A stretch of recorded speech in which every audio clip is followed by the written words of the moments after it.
Oh, it's Christmas time again. It's time to drink cocoa,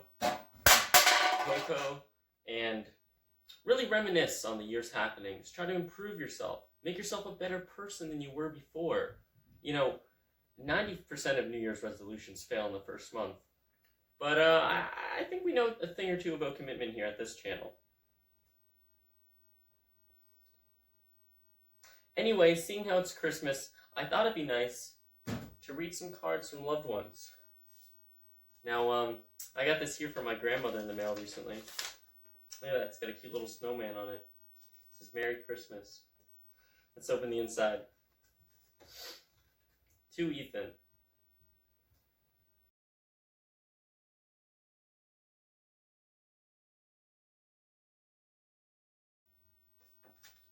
Well, I think that's enough of that for now.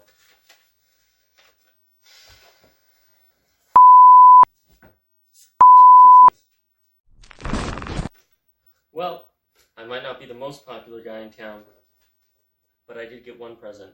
Let's check it out, huh?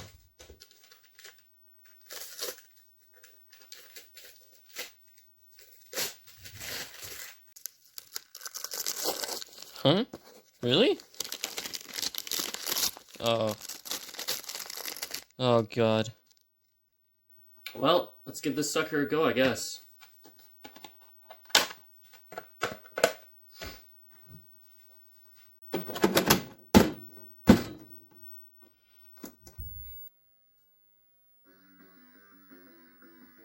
Yeah. That's what I'm talking about.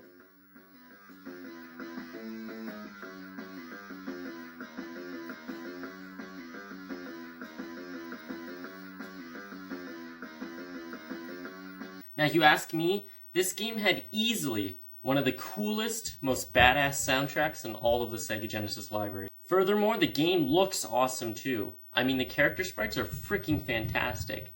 That said, the backgrounds do have varying colors and shades depending on whether you're playing on the Genesis or the Super Nintendo, but I only have the Sega Genesis version. They actually did release a red cartridge, which is really cool, but I don't have, nor can I afford one of those. So I guess we're playing on the old black. Alright, let's get this sucker going.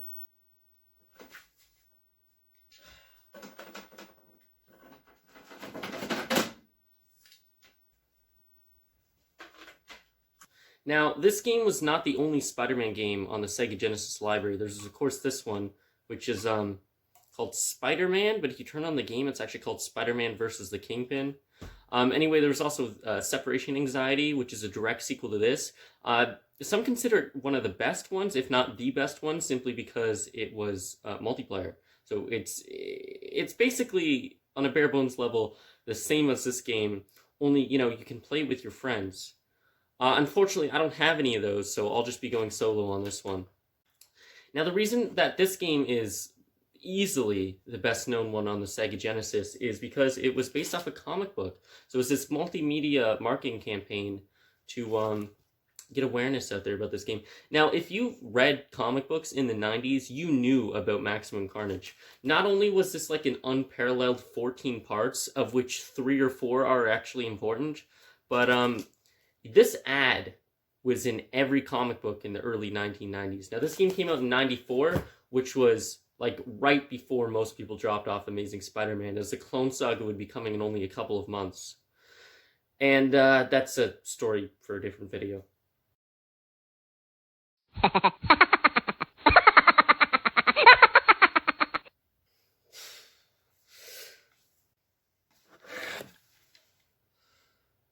Now, yes, technically this game was published by LJN, which should set off a few alarms for anybody who's played a lot of licensed video games in the 80s and 90s, but it doesn't have that distinctive LJN quality in that it was actually designed and programmed by Acclaim, who's responsible for Mortal Kombat. So, suffice it to say, it's an excellent combat system in this game. Now, Acclaim is responsible, like I mentioned, for all-time classics like Mortal Kombat. But they're also responsible for another licensed game on this console, Batman Forever. I was going to do a video on this game last year because it's so bad. I just never actually finished. So maybe we'll do this in the future. I like to ignore this and say that this game is far more in the style of something like Streets of Rage or Double Dragon, because this game is very much a similar style to Streets of Rage. I personally prefer this over Streets of Rage because I'm a Spider-Man fan, and personally I find this far more entertaining than I find Streets of Rage. I find Streets of Rage gets very dull and boring, but of course to each his own.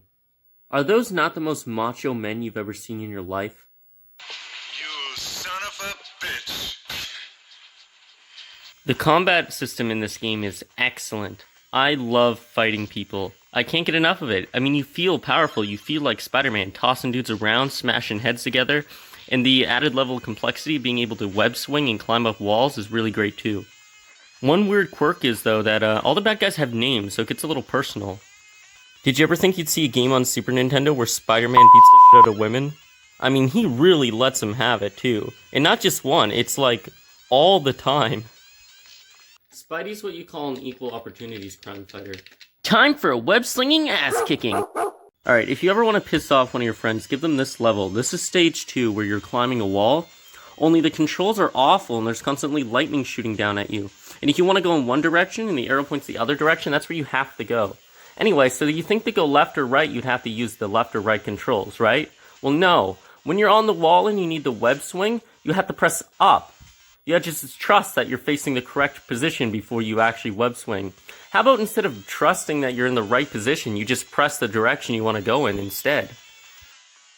Now, when you reach the top of the building, you'll find your first boss fight in the form of Shriek, who is a girlfriend of Carnage, and Spider Doppelganger. We'll get into him in a minute.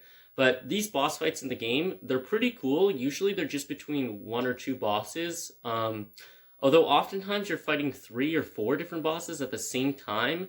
And that can be a little much because they're all gaining up on you and you really don't have much help. There is an ability you can unlock throughout the game that allows you to summon other heroes to aid you. But it's very brief and usually it's pretty hard to find. So, Spider Doppelganger was a creation of Magnus, who is a doppelganger of the cosmic hero Adam Warlock. And during the original Infinity War storyline in the comic books, Magnus created doppelganger characters of all the different Marvel superheroes who were involved. This included Reed Richards, Daredevil, and Spider-Man. And the one that Magnus had created for Spider-Man stuck around for a while and shows up evidently in Maximum Carnage. And he doesn't really have any personality or motivation or character or anything like that. He's just a mindless killing machine version of Spider-Man. Although there is a cool scene in the comics where he uses his razor-sharp webbing to decapitate a police officer. Talk about police brutality. Another thing that's really annoying about this game is that, like, sometimes you're supposed to lose and you don't know when. So you're just going and going and going and you realize, like, it doesn't matter because you're just going to lose in the end anyway because the game requires you to lose in order to move on. So it's like you're facing this infinite swarm. You're hurting your fingers, you know, it's not a good time. And Spider-Man is getting his ass kicked on a constant basis in this game. And that's more so a problem with the comic than it is the game because the comic book was 14 parts, okay? Maybe like 3 or 4 of those, something actually happens in. You could have done Maximum Carnage the story in 3 or 4 issues. Easily. But they had to drag it out for like 3 to 6 months or whatever, just so that they could sell more issues. I'll tell you what, the fact that like Spider-Man has to lose for 13 issues over and over and over does not translate very well to a game. It's not a great image when the face of Marvel is getting his butt handed to him every 2 seconds. This is a guy who can, like, pick up a train without much effort. This is a guy who can throw a tank. This is a guy who can hold up a building. This is a guy who's landed a plane on his back. He has a healing factor. He has spider sense. He's one of the most intelligent people in the Marvel Universe. I mean, this guy is OP. He's, like, the #1 superhero. One really awesome thing about this game, though, is that you get to play as Venom, and his sprite looks awesome. He has a whole bunch of abilities and, like, false 3D perspective stuff. It's really cool. I recommend you play as Venom at least once and then sort of cycle through his attacks. Personally, I'm more of a Spider-Man guy, but Venom, definitely a cool feature. The first game to do it, in fact.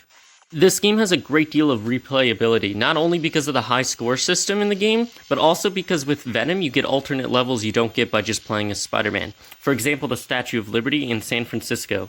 Now, some of the bosses are just straight up not fair. This motherfucker is one of them. So this is in the Four Freedoms Plaza, home of the world-famous Fantastic Four. And I think this thing is made of like adamantium or something, because he's got like ridiculous shields you've never even seen before. This guy is so unfair. He makes it impossible to move, and he can kill you in 2 hits. It takes you like 100 hits to even get through a shield. And then you have to actually fight him. So here's my strategy. What you want to do is you want to stay up on the wall. He does this smash thing that'll shake you off the wall, but every time he's about to smash, all you want to do is press up on the D-pad to avoid that happening. Like this. Otherwise, this will happen. Oh.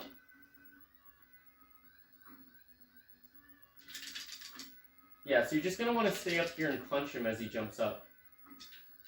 But you see, he knocked me down like that.